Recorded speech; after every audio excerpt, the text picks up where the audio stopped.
Order! Order! You are an incorrigible delinquent at times. Behave yourself, man!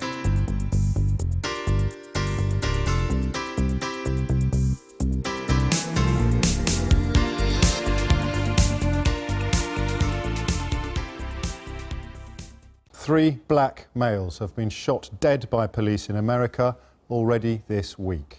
In the coming hours, we will find out whether the scene of the latest, the North Carolina city of Charlotte, where Keith Lamont Scott was shot on Tuesday, will face its third night of rioting. With the National Guard already in place and Donald Trump apparently appealing for African-American votes because, and I quote, they have nothing to lose, it's clear that racial tensions are once again centre stage in American politics. One of the main demands of the protesters is that the police video of the incident be released. But today, the Charlotte Chief of Police told a press conference that they didn't intend to make it public. The video does not give me absolute, definitive, visual evidence that would confirm that a person is pointing a gun. I did not see that in the videos that I've reviewed. So what I can tell you, though, is when taken in the totality of all the other evidence, it supports what we've heard in the version of the truth that we gave about the circumstances that happened that led to the death of Mr. Scott. Let's cross over to Charlotte now and talk to the BBC's correspondent there, Gary O'Donoghue. Gary, are the authorities braced for more violence tonight? They are, and that's why several hundred members of the National Guard have been deployed to the streets of Charlotte. Their primary role, James, is to look after property, to look after buildings, so that the police don't have to do that, so that the police can go out there and make arrests and do their normal policing duties. That said, there's still a lot of tension in this city. The NAACP, the pressure group that campaigns on behalf of black people, says that effectively putting the National Guard on the streets militarises the situation and could raise tensions instead of lowering them. Meanwhile, what we're expecting in the next few minutes here at police headquarters is that the family may get to see, the Scott family may get to see that controversial police cam video that was shot on Tuesday while Keith Lamont Scott was being shot by police. No one's seen that apart from the Chief of Police and his people yet. The family are going to see it.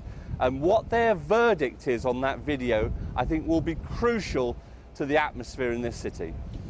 Gary O'Donoghue, many thanks indeed. The bigger picture, of course, is worth a glance at now, with just days before the first presidential debate. The political pantechnicon that is Donald Trump's presidential campaign rumbled into and out of Toledo, Ohio this week, as the country reacted to not just the racially charged rioting in Carolina, but also, of course, the terrorist attacks in New York and New Jersey on Saturday night. Emily Maitlis has been keeping tabs on this most controversial of candidates and wondering whether a year of remarkable reverses for the political status quo could yet witness an even bigger upset. And Emily is in Toledo for us tonight.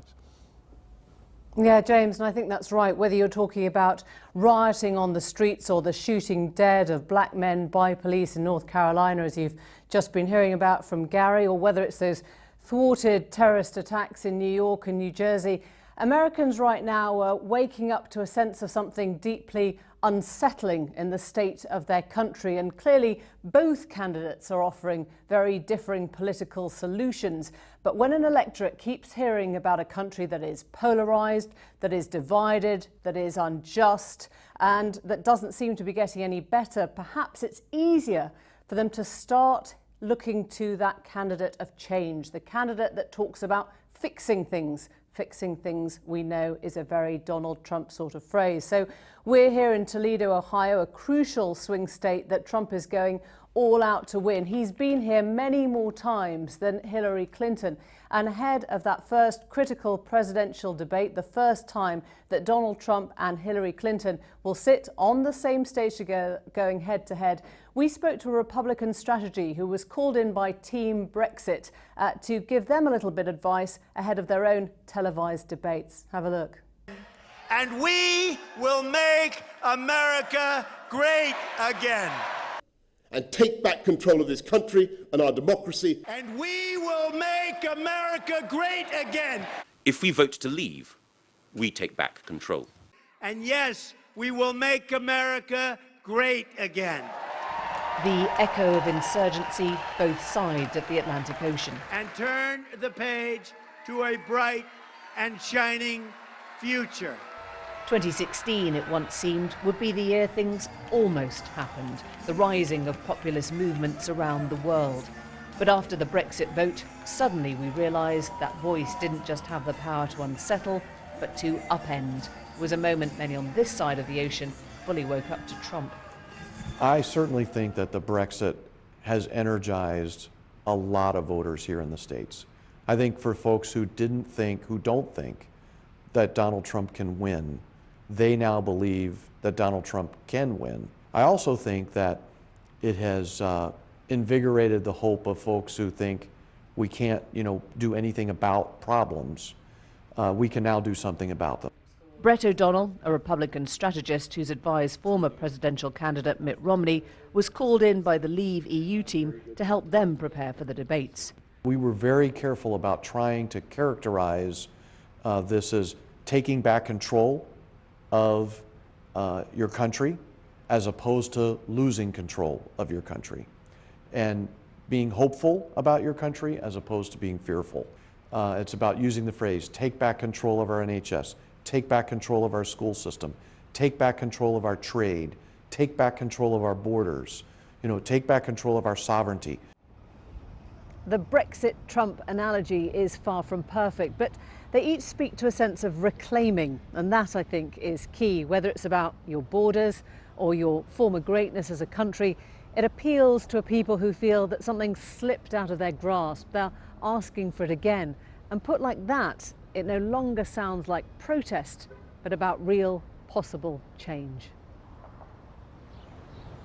Toledo, Ohio is a Midwest town with manufacturing in its soul. Glassware and car parts, gasworks and tyres. But it's a town that slumped as manufacturing headed east. An economy in decline has brought many here a rally for Trump.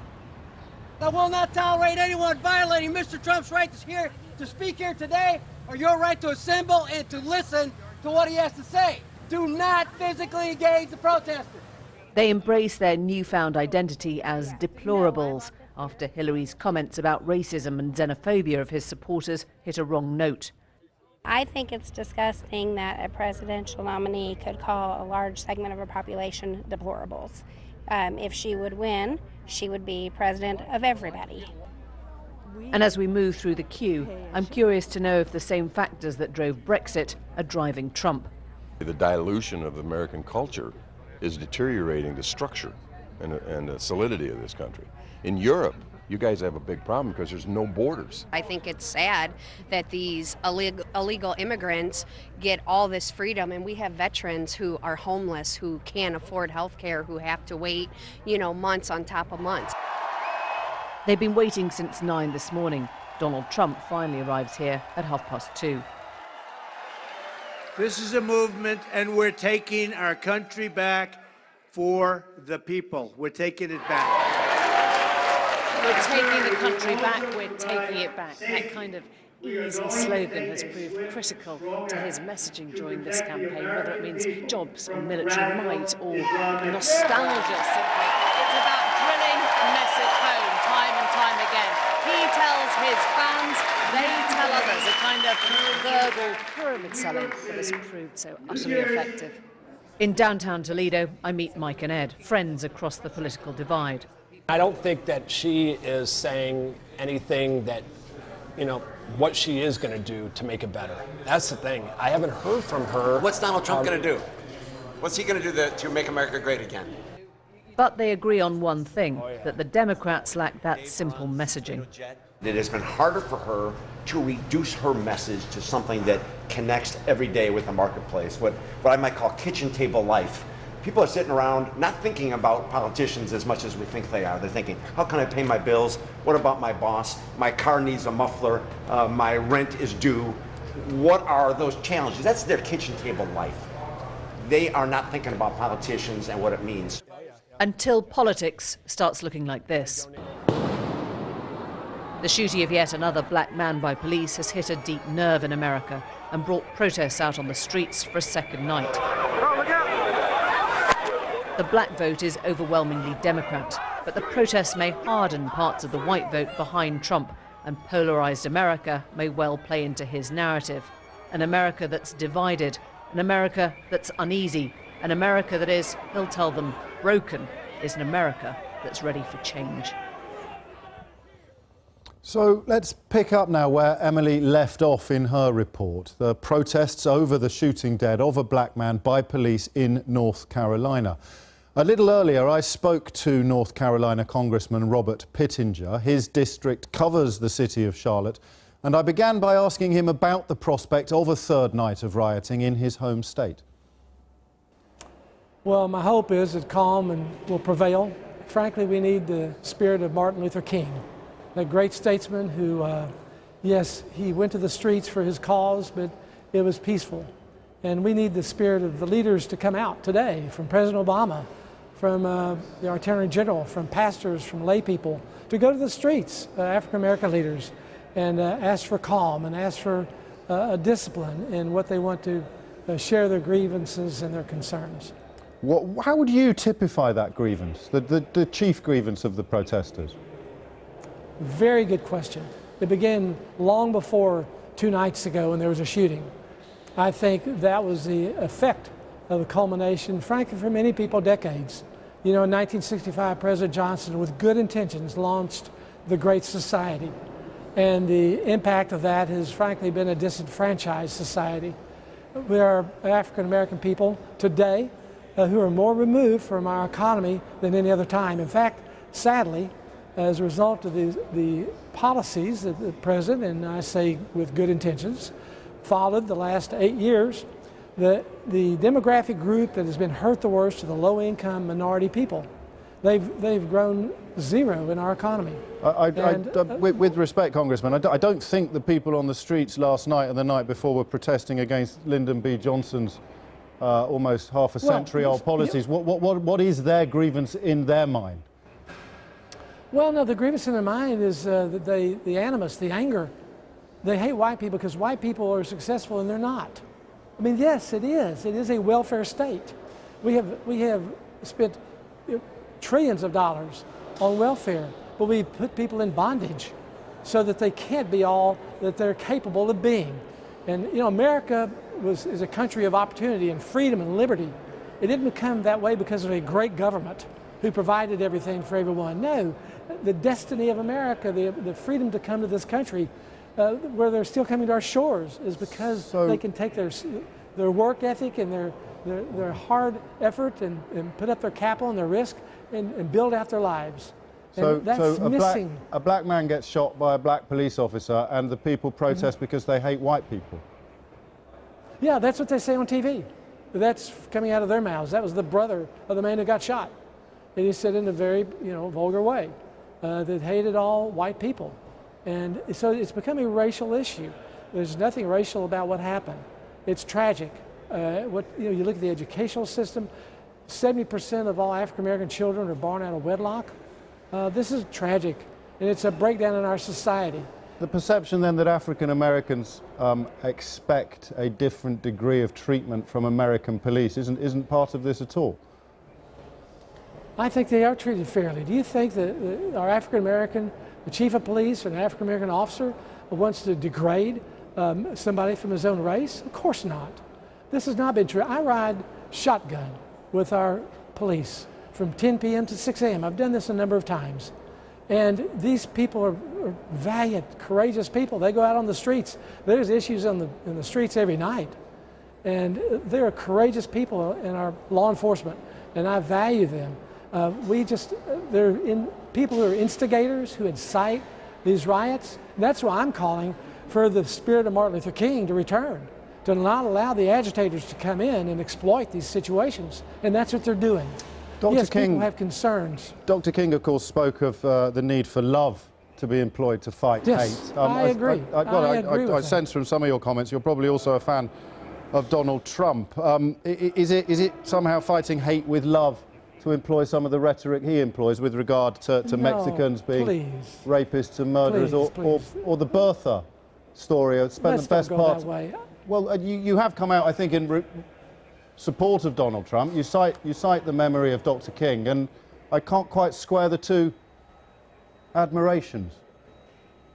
Well, you know, no one is perfect. But let me say Pardon? this, what we've done thus far, no one is perfect. I missed your last comment. Did you say nobody is perfect?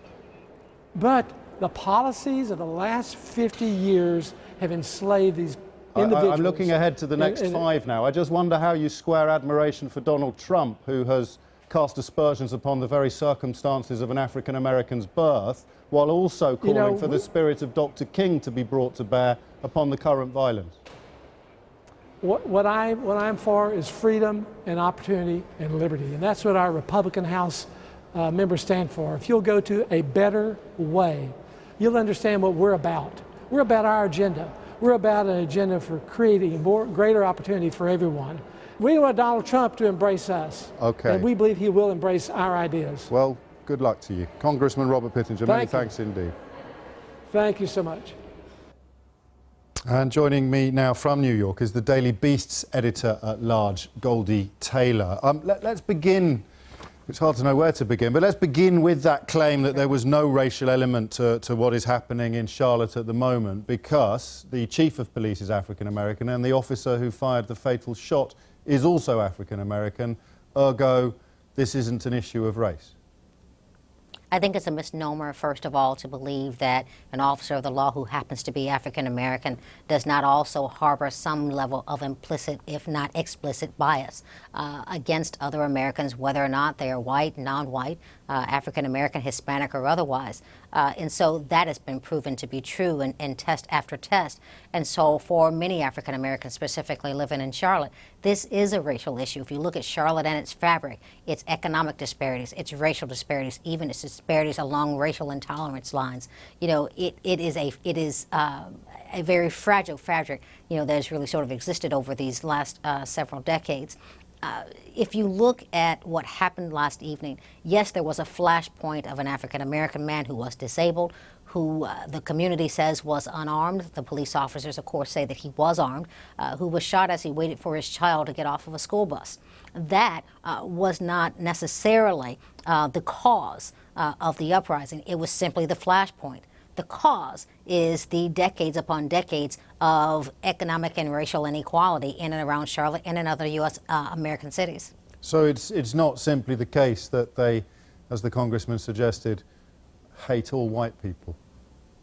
No, not at all. I think what people hate is the injustice that they see reflected in this system. You know, if I am looking at the cultural lens of the congressman, then I simply see an uprising happening in the street, and I see lawlessness that I think ought to be checked, and that I see a system that is fair to me and people like me. I don't see the system from the other side, from black and brown people who happen to live in this country, who are, you know, who are on the other side of the equation, who don't carry the same level of privilege of not being able to see or being impacted, you know, by implicit bias. And so I think that there are cultural lenses here at play. And so the congressman sees his version of truth, and then the young people on the ground see their day-to-day lives and they see their truth. Both of them have to come to square, and that's where the divide lies.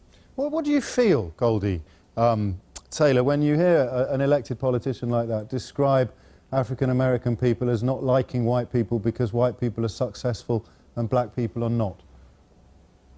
I'll put him up against every black doctor, lawyer that I know in this country, company CEO, U.S. congressmen and women. You know, I'll put him up against, every heart surgeon, black heart surgeon that I know, every school teacher, every police officer, and then talk about what success really means in the African-American community. You know, there are more people with college degrees in the African-American community today than there have been at any point in this history. In fact, our unemployment rates have dropped by half over this last 8 years under President Barack Obama. There has never been a better time for African Americans in this country. To say that it is perfect, however, would be wrong. But to say that we are in a time that is as bad as, say, Jim Crow, that existed over 50 years ago to say that we're as bad as a time of when the peanut system reigned in this country, or as bad as slavery or some of the other, sort of vicious maligning of human rights in this country, then we simply are not there. This country has made a hell of a lot of progress. Very briefly, you mentioned President Obama. The prospect of President Trump, of course, is hovering into view. Is this not helping him? If he is the candidate for change, portraying chaos, then seems like the ones we've seen in Charlotte somehow create the idea that there really is something that needs to be fixed. Well, that's the fear of many, that if you watch these kinds of uprisings, if you watch, say, the terrorist attacks in New York recently, where you had a young man planting pressure cooker bombs around the city, some would say that that would indeed help a Trump candidacy if you live in that kind of fear. But there are others, on the other hand, who say Trump is not the answer to those kinds of dilemmas, that we need a more comprehensive approach, say, to immigration, a more comprehensive approach to unemployment, a more comprehensive approach to fixing public education. Trump simply doesn't give policies. He gives a "I will fix it and I'm the only one." I think America is looking for change, but I think that it's difficult, quite frankly, to sort of articulate comprehensive policies that we'll need. Goldie Taylor, many thanks indeed for your time tonight. Thank you. I've been getting